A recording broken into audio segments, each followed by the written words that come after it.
Salvete omnes, let's continue with the Aeneid, Book 2.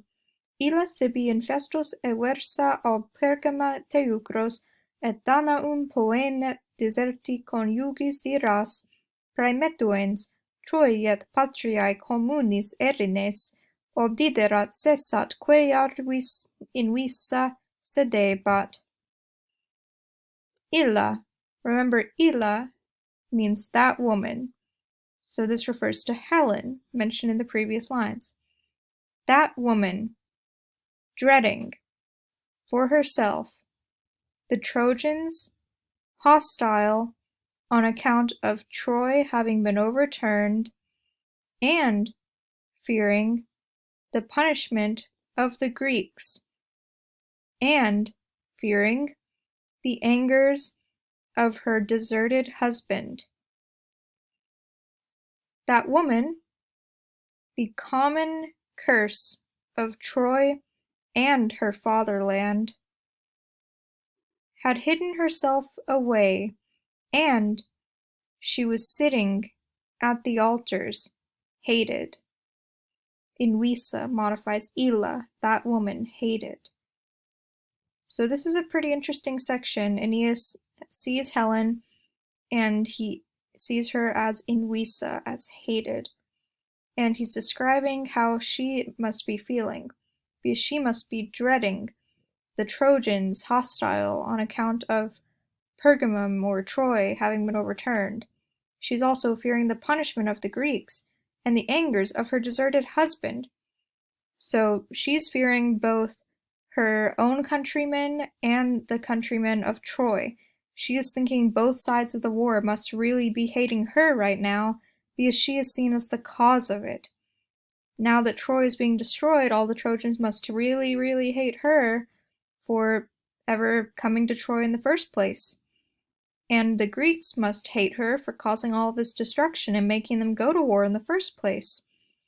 Now, of course, it's not fair at all to blame Helen for the Trojan War, but this is how people saw it and how Aeneas sees it.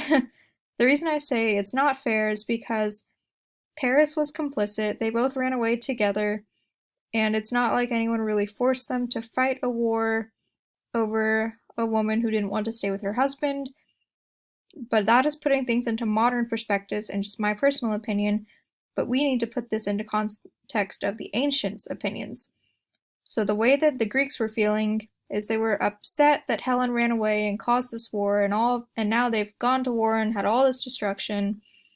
So and they're mad because she fled. She left her husband. It was a disgrace. Menelaus, Iras of her deserted husband. Her husband must be very upset that she left. Obviously, it was a huge slight to him. People thought, oh, he can't keep control of his wife. So people really didn't see Menelaus the same way. It was an embarrassment to him. And so now he feels upset about being deserted by Helen.